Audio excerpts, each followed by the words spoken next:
ជំរាបសួរពុកម៉ែបងប្អូនទាំងអស់គ្នានេះជា vlog ទី1របស់ខ្ញុំបាទនៅកន្លែងការងាររបស់ខ្ញុំហើយនេះគឺជាការងារដែលខ្ញុំធ្វើវាជារៀងរាល់ថ្ងៃនៅក្នុងប្រទេសកូរ៉េហើយខ្ញុំធ្វើការនៅក្នុងប្រទេសកូរ៉េនេះបានរយៈពេល4ឆ្នាំជាងដែរហើយនេះជាម៉ាស៊ីនដែលខ្ញុំបាទធ្វើរាល់ថ្ងៃហើយនេះគឺជា plastic មិនមែនជា plastic ថង់ទេគឺជា plastic ប្រភេទរាងជ័របាទនេះគឺជាម៉ាស៊ីនដែលដំណាក់កាលមកដំណាក់កាលដែលចេញមកហើយនេះគឺជាក្បាលម៉ាស៊ីនដែលមុននឹងចេញជា plastic ខកខាត់នឹងមកបាទហើយនឹងក៏ជាធុងលាយដែរធុងលាយសម្រាប់យើងលាយពណ៌ហើយនេះជាប្រភេទ plastic បាទមិនមែនជាកគឺជា plastic ចឹងបាទម៉ាស៊ីនហ្នឹងវាមានរាងវែងដែរ10ម៉ែត្រជាងដែរ plastic ដែលហូរមកហ្នឹងវារាងក្តៅបន្តិចបាទខែក្តៅរោងចក្ររបស់ខ្ញុំហ្នឹងតែបើខែត្រជាក់គឺអត់អីទេហើយនេះជាម៉ាស៊ីនមួយទៀតដែលគេកាន់តែបងប្អូនខ្មែរយើងធ្វើការនៅហ្នឹងគាត់កាន់មើលការខុសត្រូវនៅហ្នឹងដែរហើយពណ៌ផ្សេងដែលគេកំងហ្នឹងហើយនេះគឺជាតវ៉ាន់ដែលយើងវិខ្ចប់មុននឹងត្រៀមចេញយកទៅលក់នៅរោងចក្រគេផ្សេងបាទហើយចំណែកឯរោងចក្ររបស់ខ្ញុំនេះគឺវាដំណាក់កាលទី1ឯបាទដំណាក់កាលទី1ទេដោយសារតែយកទៅលក់ឲ្យខាងក្រុមហ៊ុនគេផ្សេងទៀតទៅហើយក៏មានការនាំចេញទៅខាងក្រៅប្រទេសដែរបាទដូចជានាំចេញទៅវៀតណាមហុងកុង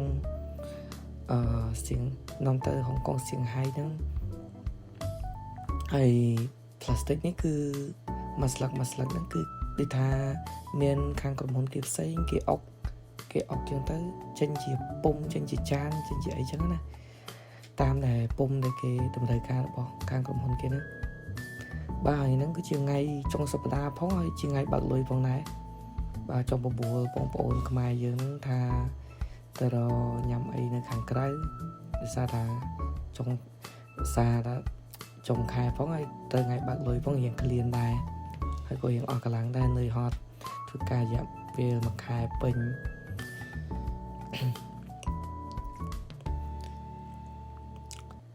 ហើយនេះក៏ចុងម៉ោងដែរបាទឥឡូវល្ងាចហើយបដល់កន្លែងថាទៅរកញ៉ាំសាច់អាំងតែបងប្អូនខ្មែរយើងគាត់ចង់មកផ្សងសំណាងចាក់ឡូតូបាទដូចឆ្នោតខ្មែរយើងដែរណាបាទប៉ុន្តែនៅនេះគឺជាឡូតូផ្សេងគាត់ថាម្យ៉ាងម្នាក់ពីឆ្នោតខ្មែរយើងឥឡូវមករៀងប្រហែលទេដោយសារក្លៀនបាយតាំងពីថ្ងៃមកអត់តន់បានបាយចូលពោះរហូតមកដល់យប់ដែរលើធ្វើដំណើរទៅហើយសារថាបងមកជាមួយបងគាត់បើកឡានមកប៉ុន្តែគាត់ដោយសារតែគាត់ចង់ហូបជាក់ដែរអញ្ចឹងគាត់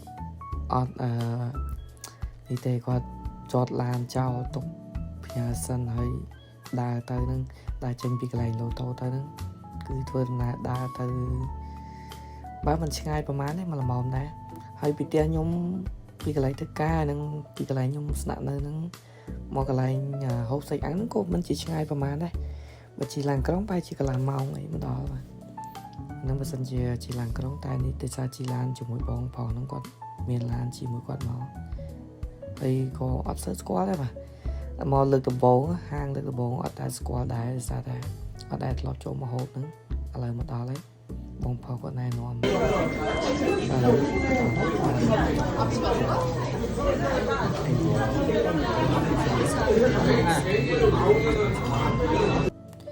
បាទខ្ញុំអត់ស្គាល់ទេបាទសារថា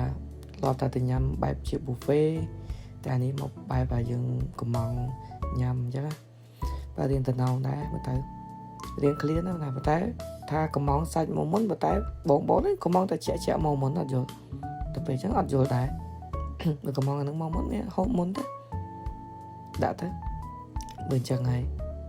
chỗ tận nào trên chân ấy miền ta đã chạy đang muốn đây và lấy khang bóng pháo nó có chảo pin keo với ba đấy mình ấy tiết sạch toàn dầu mò bóng ơi sạch toàn dầu mó chặt chạy môn ba đấy bóng hai bóng nó còn đang rồi quạt hiệp họp ấy chứ bà nhóm này clean này mình tay quạt hiệp họp vậy nha đừng hiệp họp bị ấy chứ bà là sạch mó đá để hiện tần nào đá sạch nữa ở đã đi đây hiệp họp nữa ọt đại nhóm này clean đá ọt đã sao bà cái lấy mới tới khi hiện pong tần nào pong mòn khi chúng hơi tần nào bóng có toàn đã miễn ta hộp pong mòn sẵn đấy với có toàn ăn phóng còn ở đài rồi nè bà lấy tạm mà đấy mới tới hiện tần nào ngắp pong nè lụ mặt xa với bóng nó chả nó một hốt